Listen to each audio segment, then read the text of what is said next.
Hello, everyone, and welcome back to another episode of Magnificence.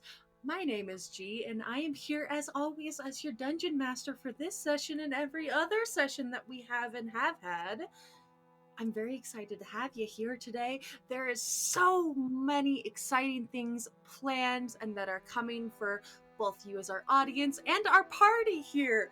I know they're all filled with dread and excitement in equal parts, and that is my sweet spot. That is where I work as a DM. Very excited about that. It's been a minute since we've gone around and introduced ourselves as a table, so as we're sort of on the precipice of this new landscape and this new exciting quest, why don't we do so again real quick? I'll go ahead and go around, as Emma would say, our virtual table, and have everyone introduce themselves once again, and I will go ahead and get started with our good friend, Andy. Hi, my name's Andy. I play the dirty, angry Neanderthal known as Owen Tanner, and it's nice to be here. Stellar as always. Thank you, Andy. Let's go ahead and go on next to Jacqueline. Making me follow that. Hey there, I'm Jacqueline, and I play Elena Monsensiru, bard, psychic, very shiny human. Bows, curtsies, waves, elbow, elbow, wrist, wrist, touch the pearls, blow a kiss. That's Elena, one might think. Oh, we love her. So prim and proper until not. Next up, we have Grace. Hello, I'm Grace, and I play Caradwin, a completely normal elven rogue. Nothing else going on there at all. Nothing else going on. No. Next up, we have Emma. Hi, everybody. My name is Emma. I am normally I am the founder and creative director of TTN, which is hosting Magnificence and a bunch of other fun podcasts.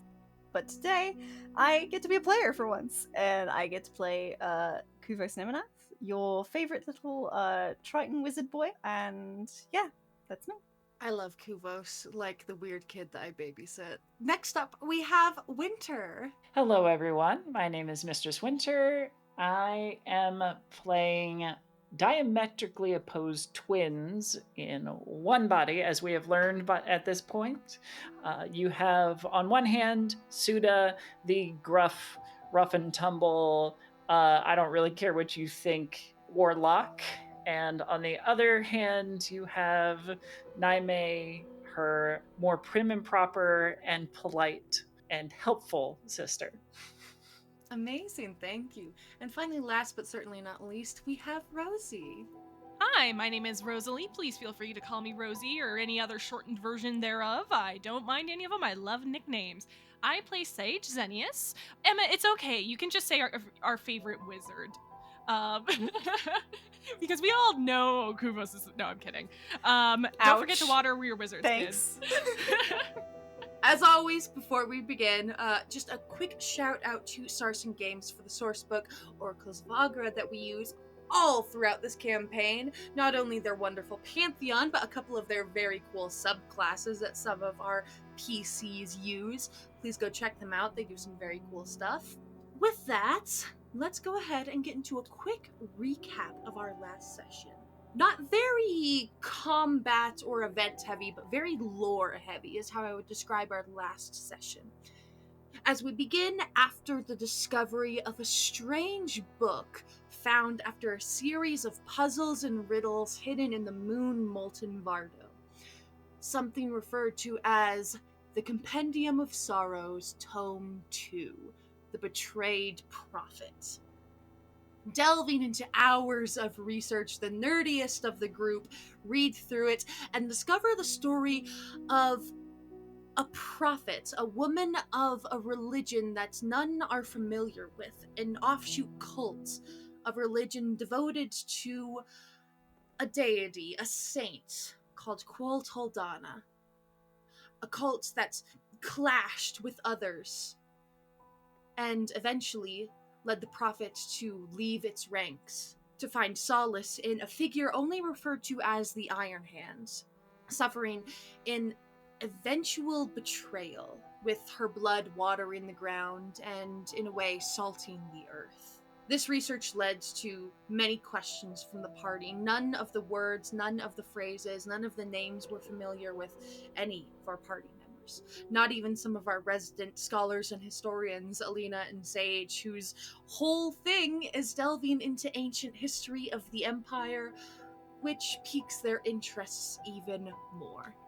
Caradwin has a strange moment with the book, becoming focused on it and feeling a deeper connection, something unlike what they have experienced before, and they leave this interaction maybe with a couple new abilities that they didn't have before. We also have a moment with Kuvos divulging with Sage the details of his original purpose for leaving the Conclave, the strange mission of investigation into a missing soldier shipment that was abruptly halted when a cardinal of the Conclave demanded that he stop looking into it. Sage, being the bloodhound she is, more or less demands that he not give it up, because when someone in authority tells you not to do something, you kind of have to do the opposites.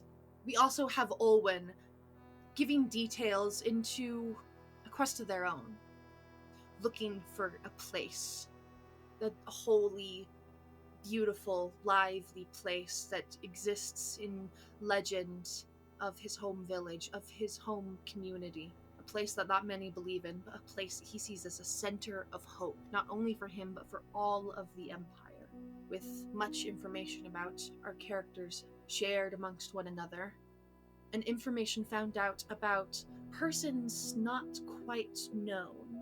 We're going to pick up in sort of a limbo state for our party. We have a bit of downtime should the party choose to use it before descending towards Mor Akkros. Leto essentially lets everyone know he is going to spend a few days making sure everything is ready, coordinating with Ath and Cleary to make sure that the invention, the heart mimic, is ready to go. And as soon as it's ready to go, he's going to take everyone down into the depths. Leto explains that this expedition is going to last a while, a couple weeks at the very least. So if there's any business at all to take care of while you are still above ground, he highly suggests that you do it now, because you don't know how quickly things can change in the Empire. And when you're out of commission exploring an ancient underground city for a few weeks, who knows what things people may do. So, with that in mind, anything anyone would like to do with any downtime, any conversations anyone would like to have, any final tasks anyone would wish to complete, this is me as your DM saying this is a transformative time of our campaign. So, anything else we want to do, we will do it now. We're gonna go through our downtime pretty quickly. If anyone wants to spend time on anything in specific, we'll do so. If not, we're just gonna kind of speed run through it. It was mentioned previously that Naime has a feeling of familiarity with Elena, and it's that familiarity, that feeling. Would you say it's like deja vu, or just a like, not like chemistry, like relational chemistry, but like I think deja vu is kind of the perfect way to put it, in that weird sort of, it's like a momentary, can't tell exactly what's real in the past, but it feels so familiar. Like it's such a, it almost like makes you stumble, such a strong sense of that. I would say it's definitely more akin to that. Okay. At some point in our preparations, then, Naime will approach Elena. I'd say you find her sitting outside the inn on that bench, and she's just plucking out what seems like a random song on her lute. That is a very pretty melody, milady. Thank you. Doesn't make eye contact. Tries to not take affront. May I join you? Please. She shifts a little to the side and keeps plucking. Naime will, as gracefully as she can, settle onto the bench next to Elena, giving a long pause in conversation to just settle into whatever uncomfortable presence she feels that she's brought to Elena's side. Do you have some ill will toward me? Alina's fingers stop plucking for a moment, lays the lute on her lap. I haven't had many conversations with you, but I think I heard you saying that you and your sister are not the same. You're different. You are not her, but you are the same body, correct? That is how I best understand our situation. Mm. At least at one point, we were two people. Then I suppose my reaction, it's not you, Naime. But that last moment when your sister made her choice, it was a hard thing to witness, shall we say. So I apologize if I am cold to you or seem off-put. It's just, I suppose I cannot help it, but I will try to be better. You are not the same person, and your sister's crimes or choices, at least, are not yours. You are most gracious. I cannot excuse my sister's actions, but I hope that you can take me at my word that as we venture forth into this unknown place, that we will be at your back. Elena's going to take this moment to, as subtly as she can, use one of her detect thoughts. Not delving, not going deep, but just to like, is this truth or is there something else going on the surface or kind of thing? Sure. There is a sense from Naime, at least, of a question, something that is bothering her, and it concerns the both of you. I will add on, when you did your detect thoughts, when you very first met back at the grand funeral in the midst of that battle, and you had this same spell up, when you know it was Suda wielding the blade, and you know it was Naime, you heard Naime then. You hear absolutely nothing from Suda now. It is completely silent while Naime is at front. Fascinating. Yeah, that creeps even me out. So, yes, that's what you get. Alina lets the quiet hang for a minute, starts plucking again. You have a question. Ask it. She ponders for a moment, just trying to form the question. And in your detect thoughts, you can probably hear like the revisions of it. Do you feel something in my presence? There is something like akin to memory, fleeting, when we are close, at least for me. Something familiar. DM, am I right in thinking I don't? Having Naime point this out to you so directly, I will say easily enough, in the past, with all the interactions you have had with both Suda and Naime, nothing has ever sparked up similar to what she is describing. Right now, with this detect thoughts up, when it's pointed out to you and you kind of focus on it, the detect thoughts acts as sort of like a window into the mind, and it's very literal in this moment when you're focusing on that feeling that Naime is describing. No details come to you, and you don't see anything. It's more so you get such a strong sense that it almost feels like you can see something. You just get the sense of the brightest, blinding light you have ever seen, but obscured, as if the sun behind clouds, as if a torchlight behind smoke. That's interesting.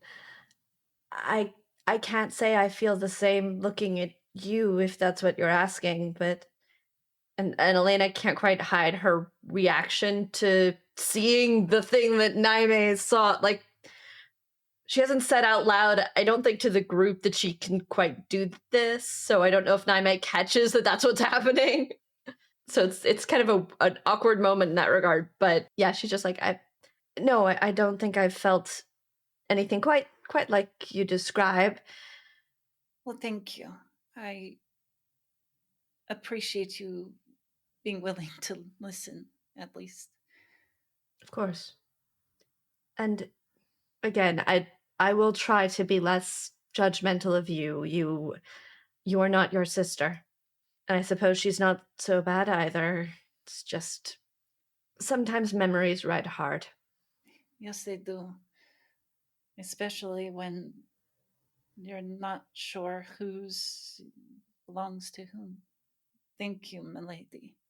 And Naime will stand to go, but then pauses and turns back. Curiosity. Have you ever felt the presence of something behind you and found nothing there? Elena just stiffens. Alina, I will clarify for you. What you feel has never been directly behind you in a way. It's never been that close. That's even more terrifying. Thanks. Everything Naime is describing to you it's so close, but there's just a few key differences that give you hesitation, I will say. I felt something. I don't. It's not quite the same as what you're saying, but something. Have you felt it recently? The last time I felt it was in the rat's nest. But I also have not been conscious since then. I suppose if it happens again, let each other know. I will. As Naime goes to actually leave, Elena's gonna call out, and Naime, Yes. you can just call me Elena. None of the others are using the titles, and I think of all of them, you're the one who understands what it means to be told not to use it. Anyway, please, Elena. As you wish, Elena. Thank you. And she will wander up. Wonderful. Elena, sometime shortly after this conversation with Naime, when doing other various preparations, last minute plans and such, Steelbone's courier approaches you one of these days during this period of downtime. Delivers unto you a very finely folded piece of expensive parchment stamped with a deep red wax with your house sigil, the sun-faced jester. I take it from the courier with a little nod. Thank you. Give him a couple silver tip kind of thing. Takes it, dashes off. The letter, you recognize the script immediately upon opening. It is your mother's handwriting. Well, this should be interesting. And takes a knife letter opener kind of thing, slides it along the wax, opens it. A very short and simple letter, but it reads as follows. My dearest Alina, I do hope you are finding success on your journeys. I am always delighted to see your determination in action. I will be swift. I write now as a informal request. The Archduchess Marlena has a task for you. She understands you are embarking on an expedition in collaboration with House Talcaster. However, requests an audience as soon as you return. I know you will make us proud, Elena. Just remember, sacrifices for our house are above all old grudges. Lady Cressida Siru of House Lindaris. As she gets to the last part of that letter, and her hand goes to that necklace sigil that's kind of always kind of hidden in there, and she takes a moment, crumples the letter in her hand, and it's such nice paper that it resists it and doesn't want to, but she just kind of crumples it for a moment, takes a breath, unfolds it, and puts it away. All right. Floor is open to anyone else for any other tasks you wish to complete. We were trying to remember, was there a reason we thought we wouldn't be looking into that Salja investigation lead? That was like a nearby town we wouldn't have had time to go to? Is that what it was? That nothing comes to mind as to why you wouldn't go. The lead you were given was someone working in Walking Still. Like I think the confusion was they kind of worked for House Gravestark, and House Gravestark, though they are the primary house of Mardot, they don't currently occupy Walking Still, which is, as we know, a whole other matter. Even though it's dead center of House Gravestark territory, Yeah. Sela is the one. It's within it's a whole land claim issue. But the individual was cited as basically working for the city almost. Kind of like a low level, you could say like government employee, like, oh, I work for the county or like the DMV, like one of those like kind of federal technically organizations, but it's like not one of the big ones. Is the best way I could put it. Not like pure government worker. But that is the information you guys were given. In terms of what reasoning you guys had for not going immediately, I'll be honest, I can't recall if there was anything specific that would have prevented you guys from doing it. I think we had kind of assumed we wouldn't have enough time, but I think once Leto says he's taking a few days to make sure the heart mimic's okay and everything, I think I think Kuvos would almost come back to Sage and sort of bring that up, like, hey, I think we have a few more days than we thought. Do we want... Remind me, did Suda have that connect? Like, was Suda's connection just with Julin? Suda didn't know anything about this person. No, I don't think she has any connections to Gravestock. If anyone would, it would be Alina, but that would be something we'd have to ask her, and we'd have to bring her in on everything. She does have quite the charm if you need somebody who's a little better at talking. I think it would be best for me to take the background on this, especially since I'm far more recognizable. If you'd rather just keep it limited to the two of us, that should be fine too, I think. Well, I don't know much about the royal houses, is the thing. We're not brought to study them, since we don't intend to work with them at the Conclave. Alina's knowledge might be helpful if she's willing to tag along. I wanted to check on how she's doing on the restoration of the book anyway, so... Of course. Yeah, you guys go to meet up with Alina.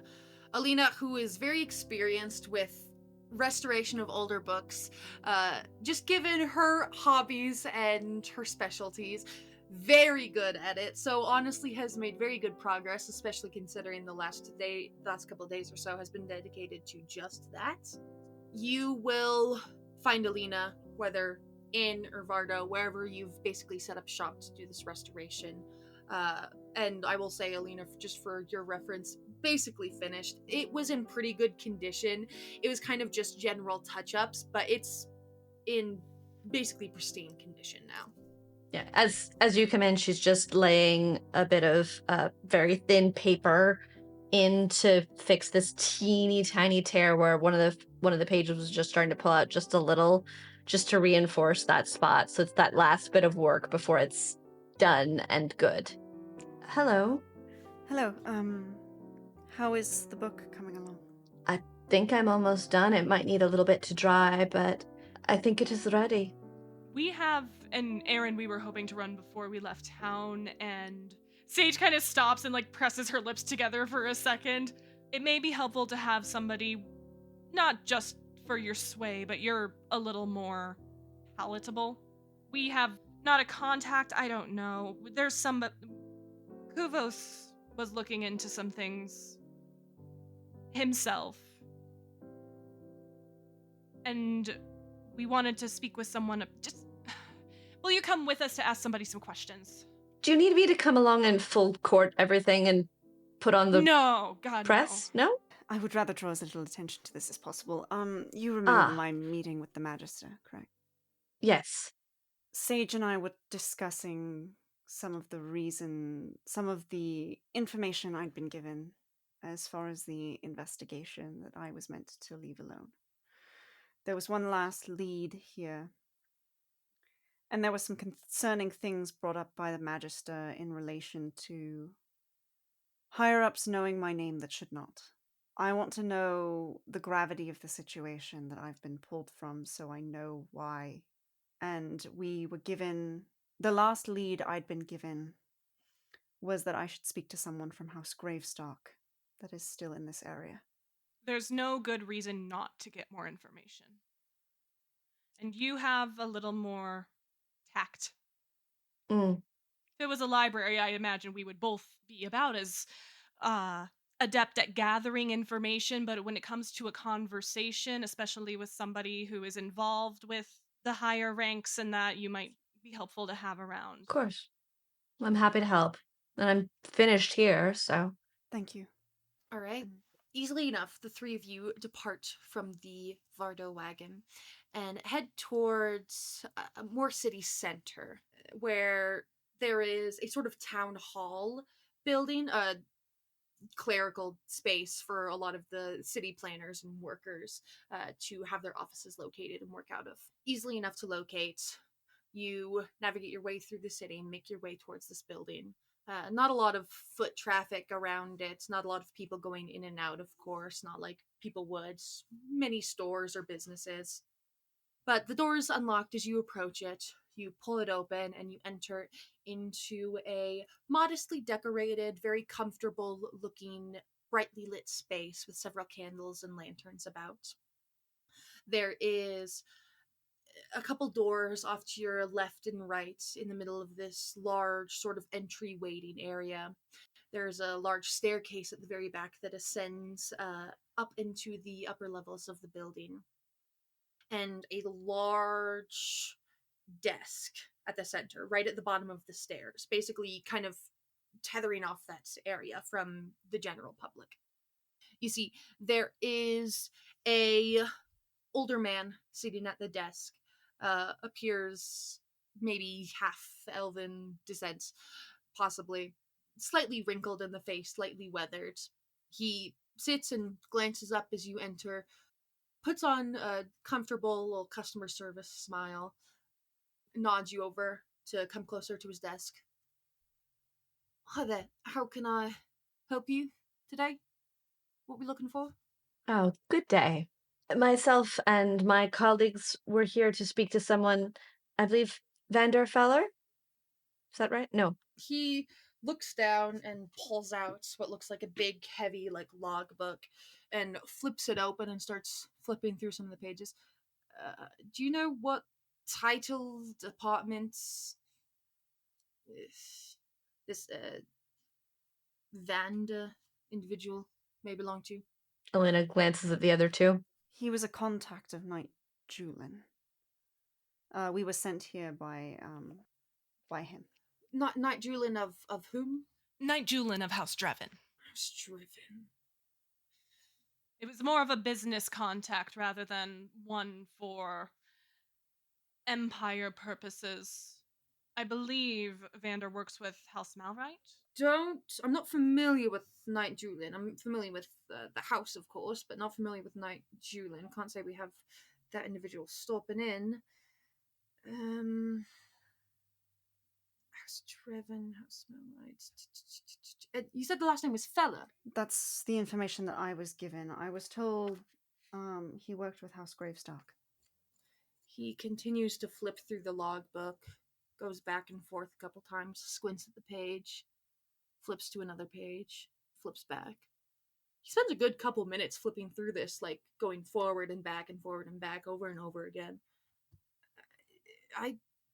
Sorry to say, I can't say I've ever heard of a Vander Feller before. I've no record of an individual by that name, especially no one associated with House Gravestock. And I've worked here 20 years already. I know everyone that comes in and out of this building. Insight check. Yeah, absolutely. I would also love to roll that. Yeah, all three of you can if you like. That's gonna be a 3. 3. I'm like, why this? You're supposed to be an administrative professional, and your records are that disorganized. You're that disorganized. This guy doesn't know shit. This guy doesn't know anything. Yeah. 9 for Kuvos, so 9. probably 18. 18. Alina, you see genuine confusion on this man's face. You get the sense he truly has no idea what you're talking about. When he's talking about, I've worked here 20 years and I know everyone that comes in this building, you get the sense that what he's saying is truthful. He has no idea who Vanderfeller is. He has no record of this individual. Well, thank you for your assistance. Are there any records of a Nushed Grimeno passing through? He usually doesn't work out of walking still, but it's worth asking. My logbook here typically is just for individuals that work on the premises. Give me a moment. I have another one for that. He pulls out an even larger book on top of the other one. Another several minutes of flipping through. We haven't had anyone by that name stop by. No, I do see a Knight Julin, however, just since you mentioned him several months ago, but it was a one-time short visit. Was there anybody with him when he visited? Or who was he coming here to see? No records of anyone being with him, so it looks like it was by himself. The description of visit simply states establishing business for House Drevin. Looks like it was some paperwork for House Drevin's ascension to nobility that had been delayed, that he was turning in. Nothing too out of the ordinary, I would say. understood. He must have given us the wrong name. Thank you. Of course. Kuvos kind of shoots a look at Sage, like, how concerned should we be about that? I didn't hear that come through. I want so badly to ask if there's anybody who goes by the name Sidestep that dropped in, but I think Sage does have enough of a positive wisdom modifier that she will not ask. It's hurting her. I think as they leave the building, Kuvos kind of looks at Alina. For what reasons would someone of a noble house drop a false name like that? For what reasons would anyone drop a false name? To hide what they're doing? To hide their connection? Politics of noble houses is no different from the politics of any other large group of interconnected people. That's true, but I'm wondering why he would give me that name specifically if it's some sort of code word or something. He didn't seem suspicious of anything that we said, aside from not knowing, but... Either that, or it just wasn't recorded in those books. Now that's possible. So then how would we go about figuring out who we need to really see? I don't know. Well, I appreciate the help, but it sounds like it's a dead end then. Did you ever figure out where Ushed left the missing shipment? No, it was never confirmed. Hmm. It's like it was likely stolen, though by who I'm not entirely sure. Kuvos, just for your reference, I will say the original reason why the missing shipment, of course, is the original reason why you were ever sent out. Ushed was the contact in Seer's Morning to get in touch with the Conclave about shipments coming from that area. There was a scheduled delivery. Ushed never got in contact with the Conclave. It was his essentially radio silence that prompted this whole investigation. Because Ushed wasn't doing what he was supposed to do. He wasn't following schedule or protocol. Of course, we know now it was because he was dead. But that was the whole reason for all of this, is something happened. Of course, the shipment went missing. Whether it went missing first or he died first or whatever the order of events was, it disappeared. He never reported on anything, thus prompting an investigation and all of this to follow. Yeah, and he would relay that to the group, kind of thinking on it. I'm not really sure which one was more important for me to investigate, but coming across his body sort of prompted me to look into things further.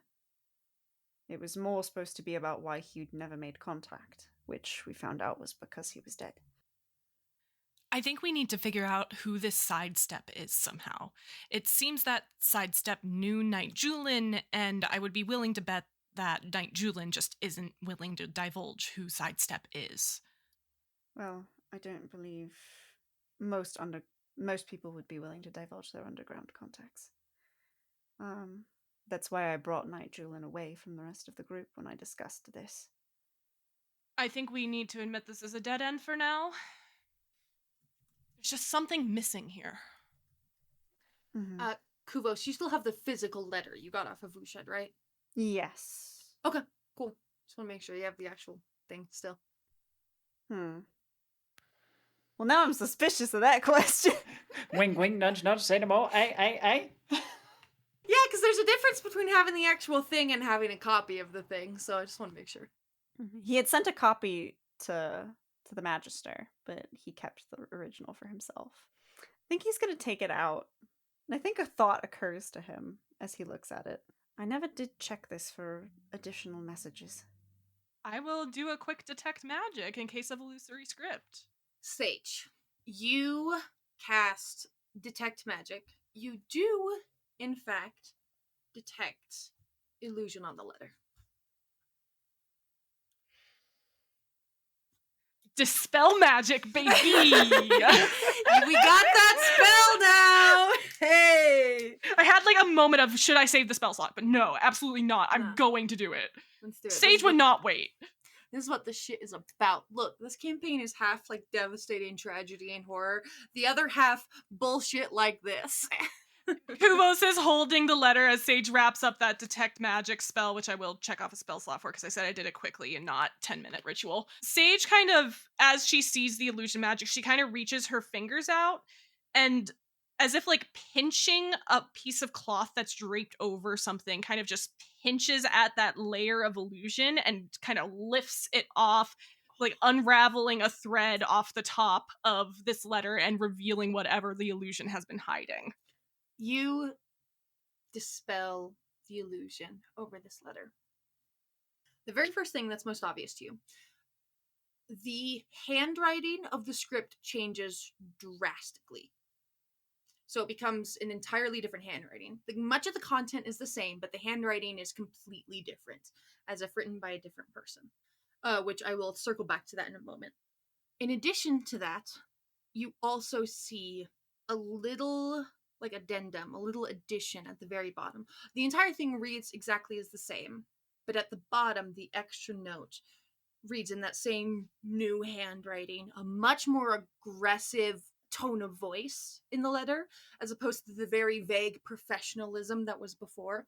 This one is much more harsh and aggressive, and this little addendum reads, "This is the last time you fuck it up for the rest of us. Stop saying shit.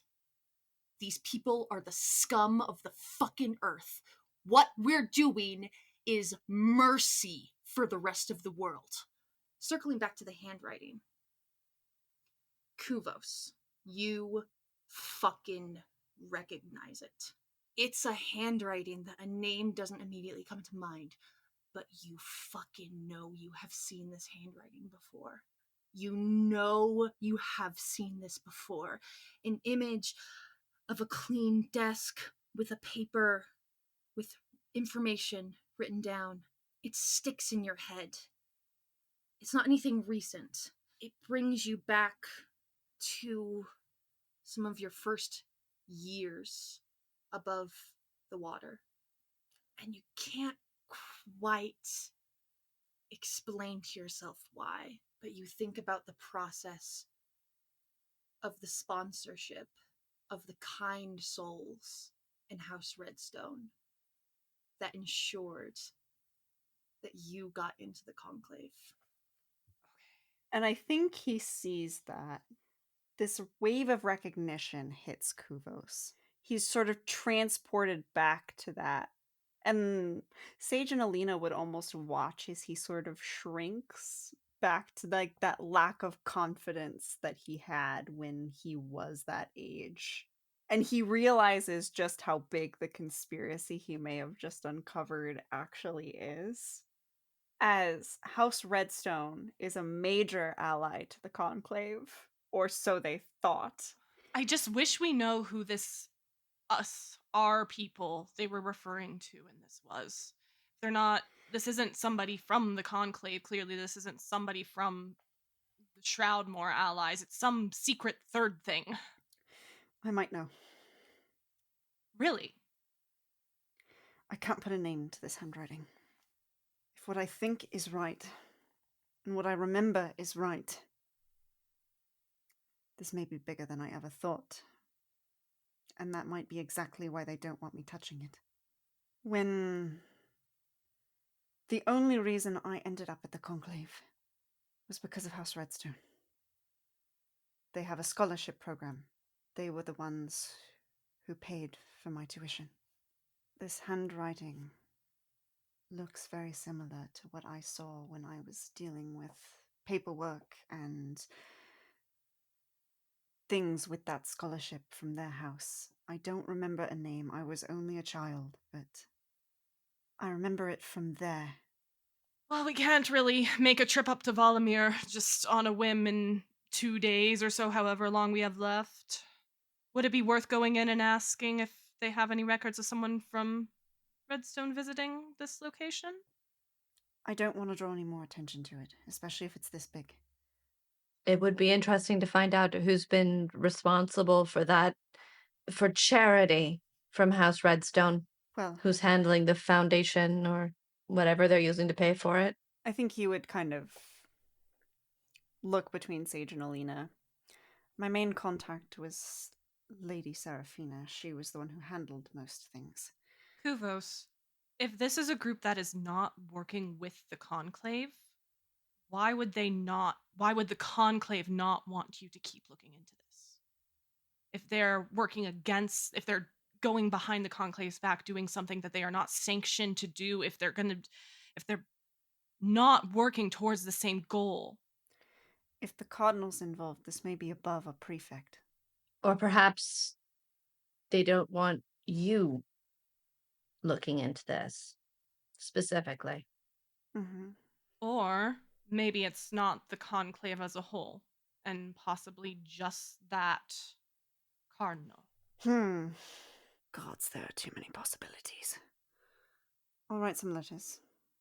See if I can figure some things out. Thank you. Both of you. Of course. Don't thank us yet, we're not done, but we need to get back to the Heart Mimic is going to be done too quickly, so we'll have to come back to this in the future. Of course.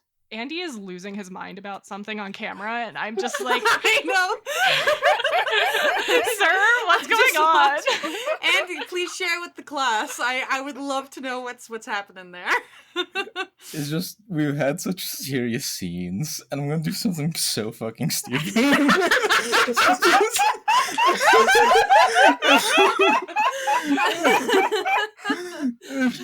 Amazing. Yeah, let's cut away from this vast conspiracy happening and go over to whatever Olwen's getting up to. So, during one of the nights, like, I think closer to when we have to leave, when everyone else is asleep, Owen is going to look for Carrie. He's going to show up. He has, like, a huge sack over his shoulder and, like, a shovel. And he's going to go, Carrie, you said you owe me a favor. I have something that I want to do before we leave town. I mean, okay, Grace, the player, what the fuck? Carrie, no reaction. Yeah, let's go. All right. I mean, that's... Owen's gonna open his like little notebook, open the sack, and he's going to go. There's like a little map of the city, and he's going to go. I've marked out where all of the workers' quarters are. Inside this bag are about 12 packages of rations, knives, and lockpicks. I'm gonna hide them all over the city, and I needed some help with it. Just to be clear, Olwen, this is the favor you would like me to do for you? Yes. All right. You two take off in the dead of the fucking night and approach all of these like workhouses and like townhomes homes and row houses where all these workers stay, and you plant these revolutionary care packages for them at over a dozen of these row houses across the city, with what I would expect, Olwen, is just messages of just pure anarchy. Oh my god. Unionization pamphlets. Yeah. On like all of the little care packages, there is like a small letter that says, "Take everything you can, leave them no quarter." Andy, I have a question, Andy. Yeah. Why would you say this was a dumb idea? Make Olwen Tanner the sovereign! It's because everyone went to these like fucking like little like RP character driven moments of their downtime, and I just remembered I like messaged G going like, "Hey, I want to buy like a bunch of lockpicks, daggers, and rations. How much will this cost me?" We need segments. I want to compile all these segments of Olwen and Carrie's fuck arounds. Right. Somehow. Because I think what was happening was like Carrie, as downtime, like maybe did a little shopping, sharpened some knives, bought a few things of poison, and then was just sort of doing some like mental preparations, like, we're going underground, do you know what this means? Everything is gonna be fine. And then Olwen just kind of busts down the door one night and is like, "Hey, you want to go set some people free?" And Carrie's like, "This could actually be the most satisfying like side job I've ever had." Yeah. You're like preparing yourself for like this transformative time in your life, and Olwen Tanner kicks down the door and goes like, "Come on, we're gonna go set free the working class and and awaken them to their exploitation. Let's go. Come on, comrade." Having Olwen Tanner, the Empire's first punk, be a main character in this campaign, in this world of political sabotage and subterfuge, is honestly one of the greatest things that has ever graced D&D, and I'll say that with my chest. I did have one other thing, which is I think you said I made like a dozen of these care packages. Yeah, absolutely. Yeah, like a dozen of these care packages. I have too much money, so I'm gonna put like 5 gold in each of them. So I'm gonna drop down 60 gold. I have too much money. Amazing. Oh, I love it. I love it so much. All right. Beautiful. With that, it seems downtime is coming to a conclusion.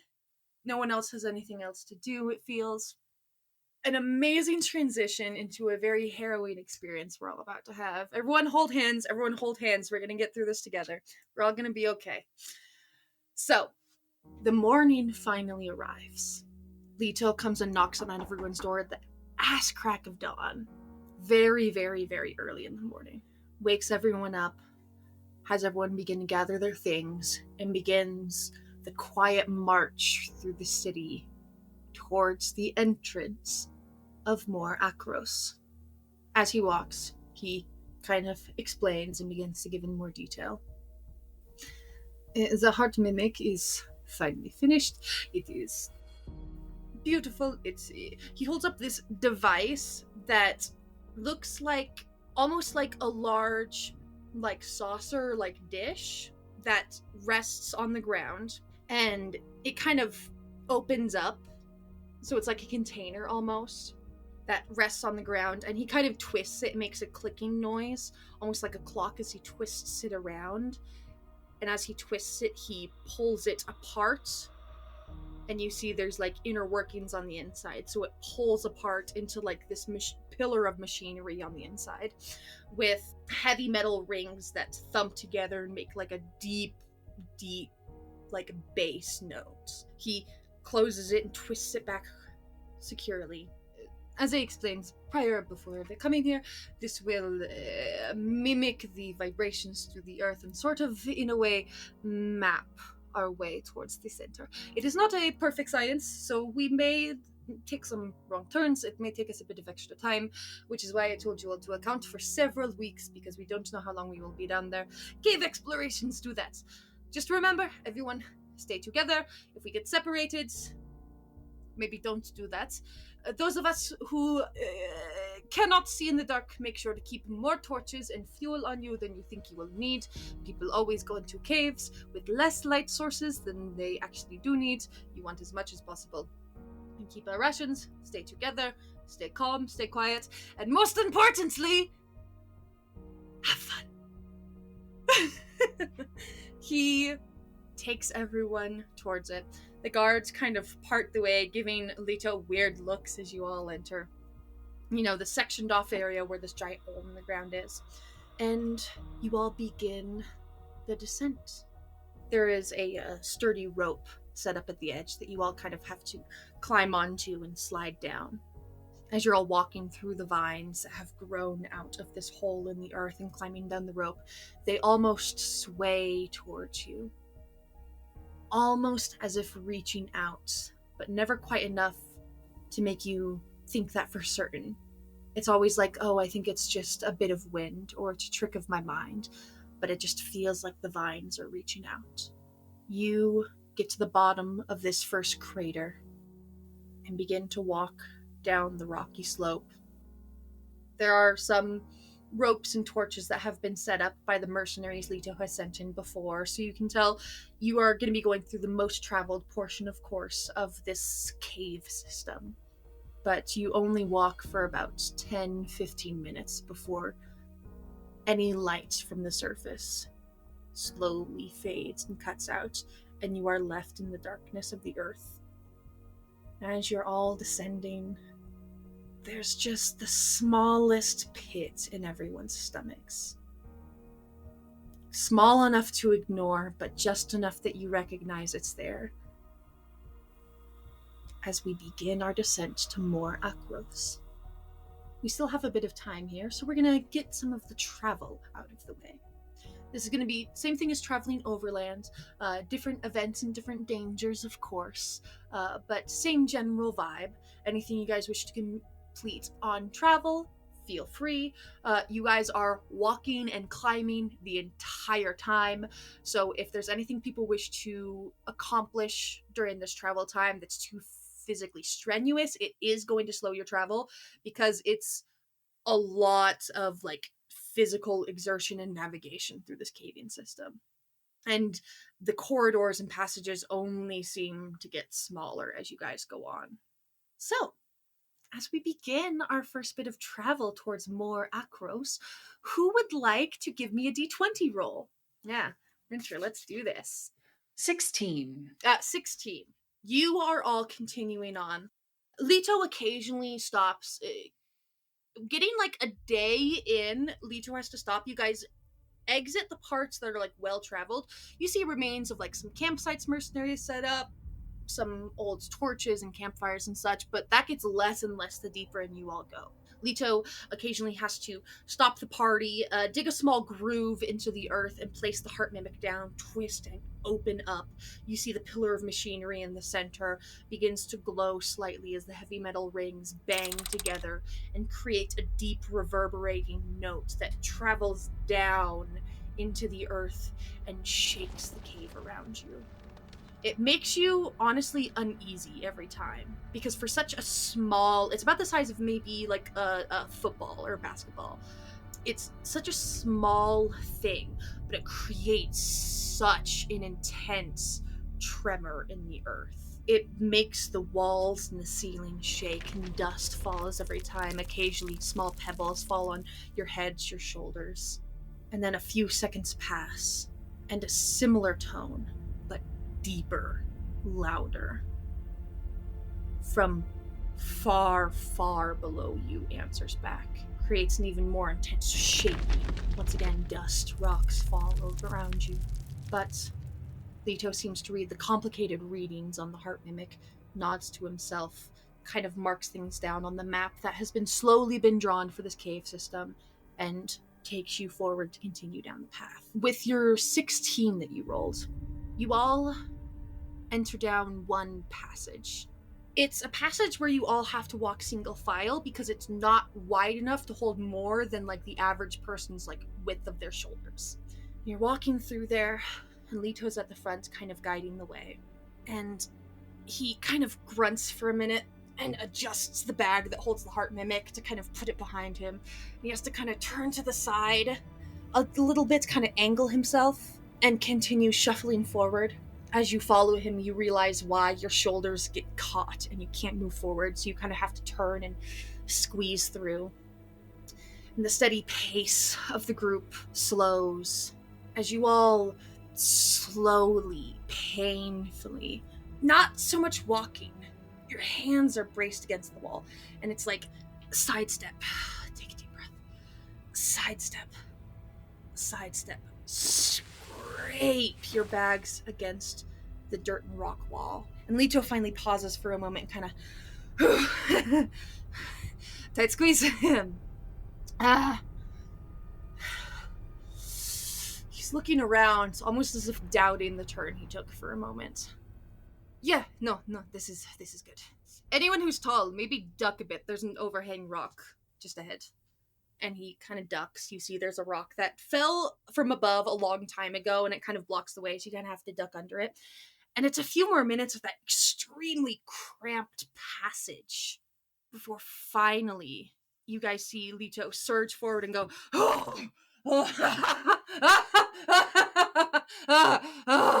and you guys following behind him see the cause of his celebration as you pry yourselves free of this tiny split in the rock and come upon not a giant passage, but definitely much more room from the crevice that you guys just entered. And you all kind of just automatically go, it's kind of a moment of like a little bit of relieved laughter and deep breaths, and Lito kind of going like, see, I know where I'm going. Art mimic, excellent invention. Earthen, good woman, good mind. I think I'm learning that I don't like being underground during this expedition, which is a fun thing to learn when we're barely half a week in, and we have several weeks left. I was going to say, are you all feeling all right? I'm good. I'm never doing this again, I tell you that. If you need somebody else to take the lead, I'm sure we've watched you operate that thing multiple times. One of us probably could. It's okay. In fact, I was going to suggest maybe at least one of us should be trained in how to use the device that we helped you get. In case I die horribly. Good plan. I was thinking just in case you're incapacitated, but... Or just want a break. That too. Okay. He gathers a couple of volunteers around him, giving a quick demonstration of how to read the readings and such.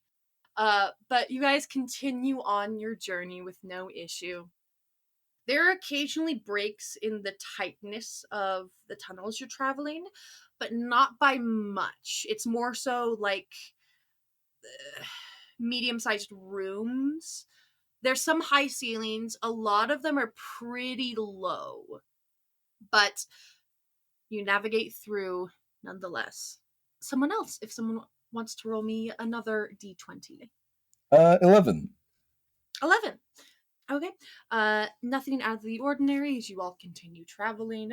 Just another calm couple of days.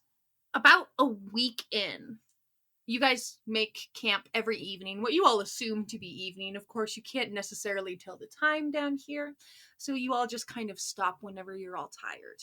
But one of the evenings that you all stop to make camp, little campfire lighting this small passage that you're all staying in, everyone's individual tents and bedrolls and such set up. There's really no need for watches. Lito says you can all take turns taking a watch if you like, but we're alone in the center of the earth, so there's not too much need unless you feel the need to.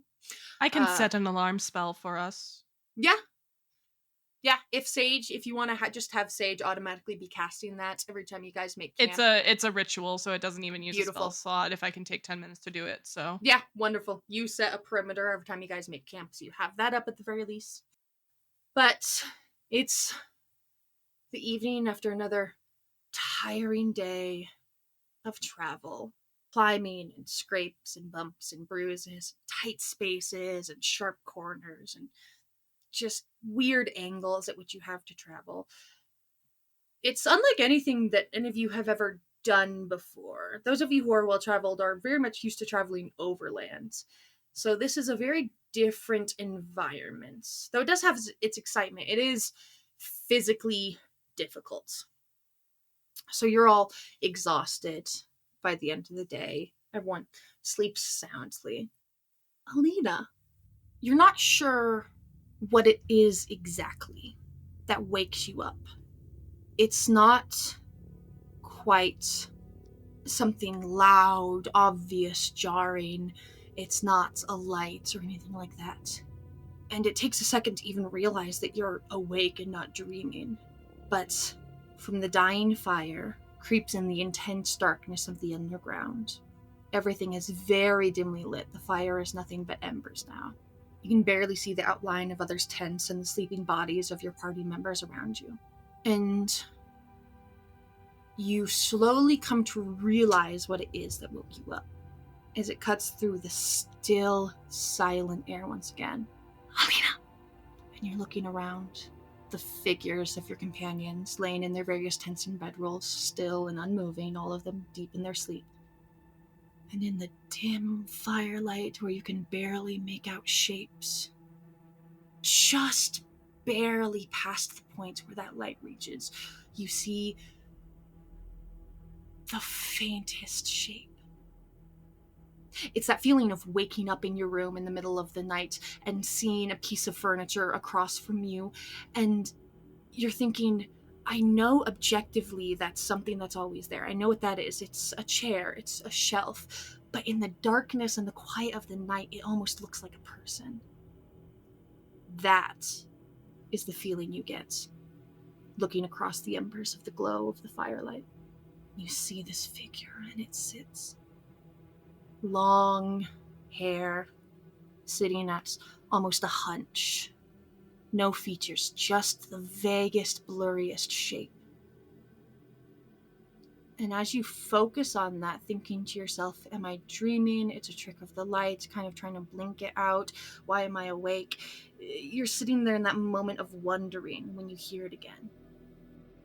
When she first heard it, her eyes just opened, staying in the bed, or the bedroll. But then she sort of slowly sits up in that kind of half reclining, half sitting up position. Does the silhouette look at all familiar? You can't say if it looks familiar or not because you can barely see it. Okay. You just make out the shape of what looks like something sitting hunched and long hair. Detect thoughts. Absolutely. What's the range on detect thoughts again? 30 feet. 30 feet. Okay. You cast that spell, and you reach out with that radius. And you almost feel the psychic clawing of the spell crossing the floor, going towards this figure, and stop at the edge of the firelight as it reaches its radius, just before this creature. And you see the slightest tilt of its head as it deliberately scoots back a step. Alina Monson, you need only ask if you want to know. What's got you curious? Everything. That's why I like you. You know, there's quite a lot of things to be curious about, quite a lot of things to ask questions about. I think that we can be friends, Alina Monson. I think I can help you. I think it's hard to be friends with someone who won't step close enough to be seen or sensed. Well, I don't want to hurt you is the problem. So I need to keep my distance to keep that from happening. Who are you? The sun-faced jester. That's such a funny joke. Of course, that's the house you would belong to. I didn't pick it. We hardly do pick things for ourselves, don't we? You're just so bright. I look at you and I just see the sun. It's exactly what we need, Alina. Who's we? You, if I'm so lucky. There's a friend I'd like you to meet. you're on the right path to meeting her. She thinks that we don't know where she is, but we've always known. Of course, that's sort of the nature of all of this. Who is we? Just make sure to be polite when you meet her. She's a bit skittish, you know. How will I know her? Oh, you'll know. Trust me, Alina. It's kind of hard to miss. Say, what was your friend's name again? Immediately closed off face. That's for me to know. Got it. Okay. Well, things you know are gonna be things I know with time. That's just how things are here. So, that's okay, you don't have to answer. I just wanted to ask, because I figured I'd give you the offer as a sign of friendship if you wanted to say hi to him. What? That's not possible. It was so cold that day, wasn't it?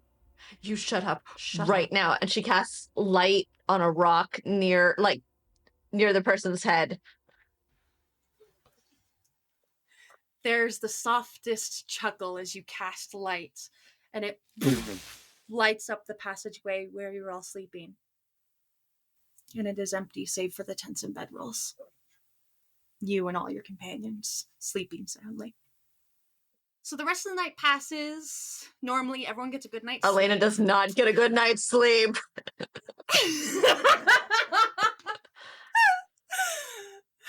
I was gonna say, I posted it in our little chat, but Carrie, as elf, only needs 4 hours of meditative rest, not a full night's sleep. So I think there is a non-zero chance that they eavesdropped on a part of that conversation, but in a very way like, I'm going to lie here and pretend to be asleep. This isn't my business, but also, what the fuck is going on? It's nice to know that other people have I would be their curious shit they're if dealing with if too.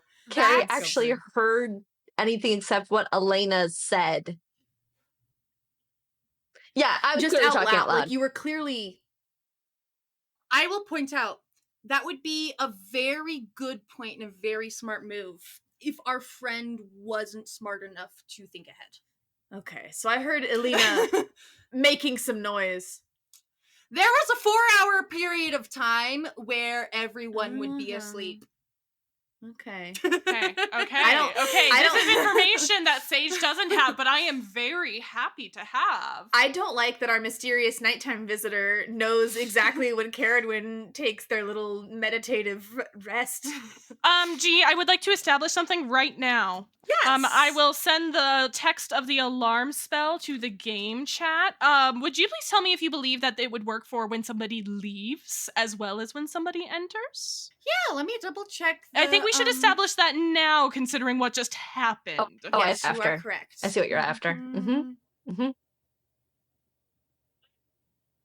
I will immediately point out, alarm is a 20-foot cube, even the 30-foot radius it's pretty of detect small. thoughts. Yeah. Yep, it's pretty small. Was already outside the 30-foot radius of that detect thoughts, so it wasn't even Oh in the no, 20-foot cube. I'm concerned about somebody being lured away, is what I'm concerned about. So anytime touches or enters the warded area. So I will say that does count for exiting, because since it specifically says touches or enters. So anytime any contact is made with it. So just for future reference, if anybody leaves our 20-foot camp radius, Sage will wake up. No one's getting enchanted on our watch. I have one small line, and feel free to say no. I know that Olwen is asleep. Because we leveled up, I have a passive perception of 24.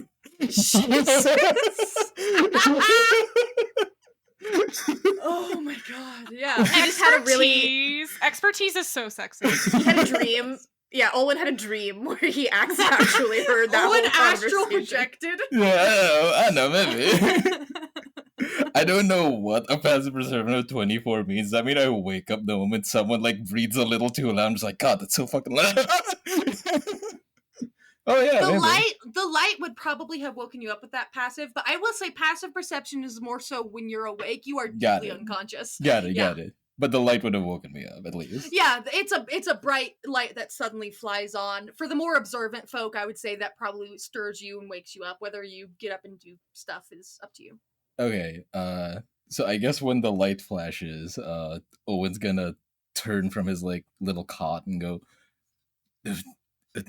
Alina, what happened? What's wrong? Is he like reaching for his weapon I thought I already? saw something, but it's nothing. Okay, can I insight check that? If you like to, yeah, Okay. yeah. Alina, give me whatever opposing roll, persuasion, Yeah. probably. Mine's very low, so you want to go first? 27. 11. Okay. Damn. Nothing there. Charisma class, dude. Gotta love it. Yeah. All right. If you're sure. Owen kind of like just, I guess, goes back to try and sleep as like the light is blaring. She just felt. No, she doesn't. She keeps it up. Unlucky enough, right at the angle where it's shining directly into Olwen's Yeah. face. It's like a spotlight on your face for the rest of the night. Yeah, maybe having observant and trying to sleep in a place that's like brightly lit is probably the worst thing ever. Yeah, Owen sleeps bad. For unrelated reasons, Yeah. Owen sleeps terribly. All right. But you all get up in the morning, various degrees of rested, and continue along your journey. I'm going to round us off with this final check here.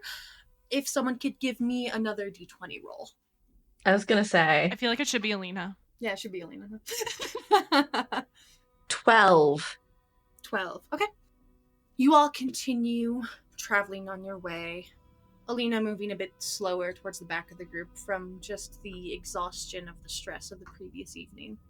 You move through another couple small passages and break out into the largest room you have encountered yet.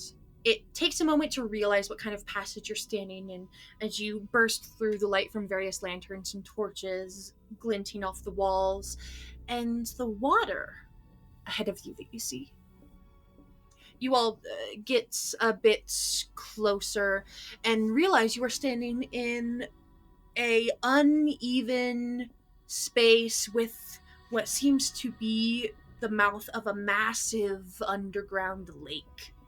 However, you see only a portion of the lake as the ceiling dips down, and the lake and the ceiling only have about 1.5 feet of distance between them. Very narrow passage with rock above and who knows how deep of water below. As you guys encounter this passage with seemingly, not that you can see, no other way forward besides whatever may rest on the other side of the lake. Leto moves forward and sets up the heart mimic once again, twists and opens it, sending the deep reverberations through the earth once again, trying to make sure that a right turn was taken and that there is no other way around. But the readings on the heart mimic motion forward. This whole time it has been forwards and down. It continues on that same path to continue in the path where the underground lake is and continue going down. Wait, give me a second. I want to try something new. I also we can't see how far out this water goes, right? No, it is dark and the ceiling is low. Even those with dark vision, it only goes out so far. Olwen, I would like to cast light on a rock and have somebody with a strength score that's better than mine try to throw it as far as they can. Suda, I believe Naime has... I mean, she's wearing a tank top. You can see. As Sage and Naime go to throw the rock, Owen is going to place his hands on the ground. It's going to be a very familiar, like, clicking sound, like the sound of gears as it goes. And little like floating animal heads begin to go around him and almost seem like they're stitching to his body, like in this, not in an unsimilar way to how Cinna would stitch parts of things to themselves. And I am going to cast Enhance Ability, choosing Wisdom. That gives me a passive perception of 29. Christ. Yeah, man. All right. Yeah, you see everything. Listen, I have like one trick. I love it. It's amazing. You hear colors. You guys see Olwen's pupils just get so big. Just like fully dilated. It's like, oh. That's a little unnerving. Amazing. Real quick before we continue, Naime, have we seen anything of Suda? Because we've been traveling for like a week and a half, almost 2 weeks. Not yet, no. Okay. Wonderful. And this is officially the longest that Naime's ever been in the driver's seat. You cast light on that rock and hand it over to Naime. You can throw the rock. There's about 10 feet of like open water where the ceiling is high, but then the ceiling rapidly declines and gives you that foot of space. So you can throw it easily about 10 feet, but anything beyond that, it's kind of like the world's worst like rock skipping, because it will bounce up and hit the ceiling and just sink. It's a very weird angle. So I'll say go ahead and give me an athletics check, but give it to me with disadvantage just because of the terrain is going to make it difficult to get it very far. Can I make the argument, because you just suggested rock skipping, could I make the argument that that's dexterity? Yeah, absolutely. If you want to use dexterity instead, feel free. Because I've got like one extra point in like acrobatics versus athletics, so for sure. Yeah, no, I love it. Yeah. All right. I don't know if I want to use my inspiration for this, because that was only a 5.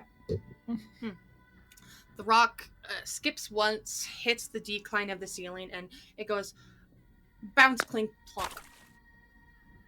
Plops into the water and begins to sink. The light is still on it, however. So as it begins to sink, it lights up some of the water that's that first 10 feet that you guys can easily enter. And as it sinks, you see sunken below the surface, not too far down. If you were to step in the water now, it would be up to like waist level. But you see a large, almost like pallet plank of wood that has kind of sunk into the bottom. What looks like maybe was once raft boat, but has kind of broken and sunken. Do my hyper-dilated eyes see anything else, or nothing of interest?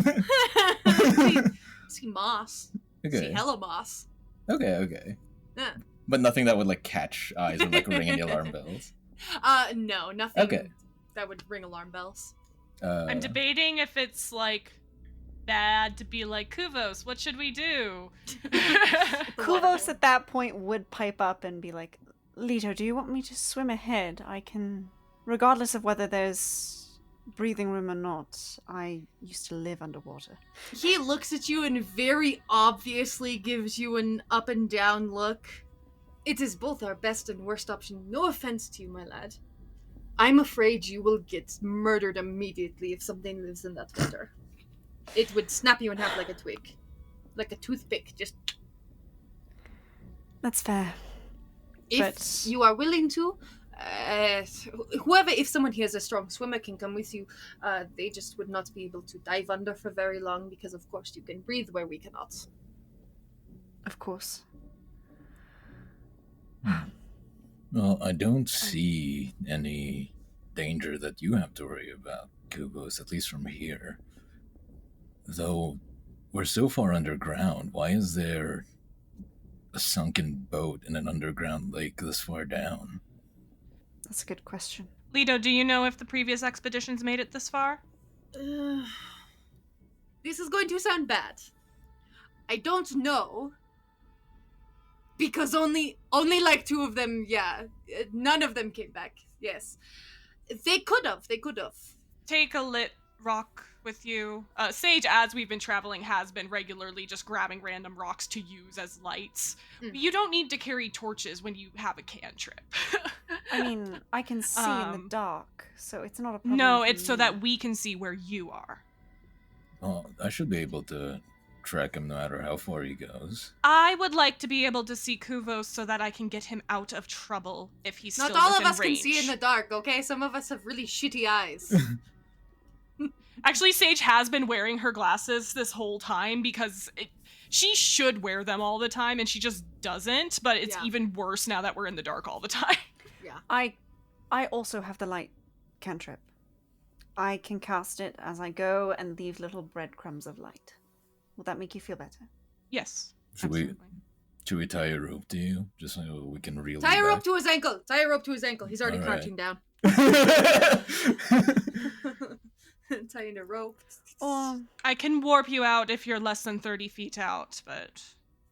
If he gets any further, we might Oh, have sorry, to... it's 90 feet, actually. Oh. Tell you what. And he sort of... There are some days that he's been carrying Kari, and other days that he's sort of been letting her, like, Kari. rest. Kari will go with me. If there becomes a point of concern, tug on the rope, and I will send her forward. But I will be fine.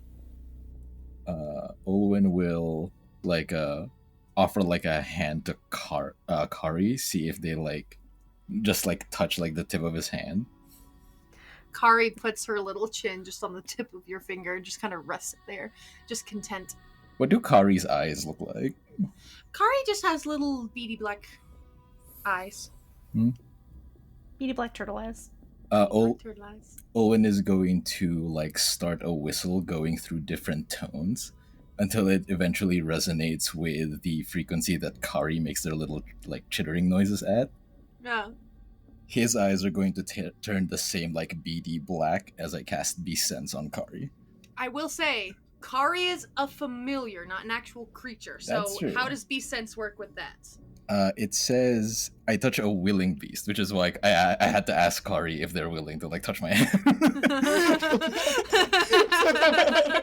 I have to ask for consent. I believe the question is I this a don't think beast? Kari is a beast in the I don't D&D think Kari category is technically sense. a beast. She's a familiar. She's a celestial and fiend she's- or fae. She's like a little spirit. She's what is the exact? It's celestial fae or fiend. Yeah, you're right. Instead of a beast. So specifically because the wording says instead of beast. Yeah, that would not apply. All right, But Olwen, I won't make you waste that spell slot, of course.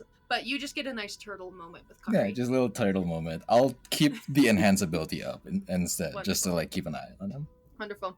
Before you go, Leto flans over Kari for a moment and goes to, like, scratch her chin, and she bites his finger. It's very slow. He kind of lets it happen just to let her have it, but it's just like, foiled again.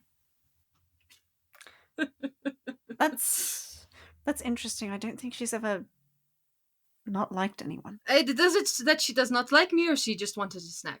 Kuvos takes a lettuce leaf out of his bag and like, Gobble, holds gobble, it gobble, out. gobble, gobble, gobble. Kari, fat and happy, is ready to go. Perfect. Kuvos will, not wanting to get his robes soaked until they have to, sort of prepares to dive in and then just nods to everyone and then sploosh into the water he goes. A perfect silent dive. Back in your elements. As you enter the dark depths of this underground lake. We're gonna wrap things up there. Thank you, everyone, as always, for joining us. I'm so excited we're finally here underground. I want to scare the shit out of everyone while we're here in Mor Akkros, audience and players alike, so look forward to that. I think I already kind of did so with Jacqueline, which I love. Thank you all for joining us. I hope you're having fun. I know we all are, and we will see everyone next time. Bye. Bye. My tummy hurts.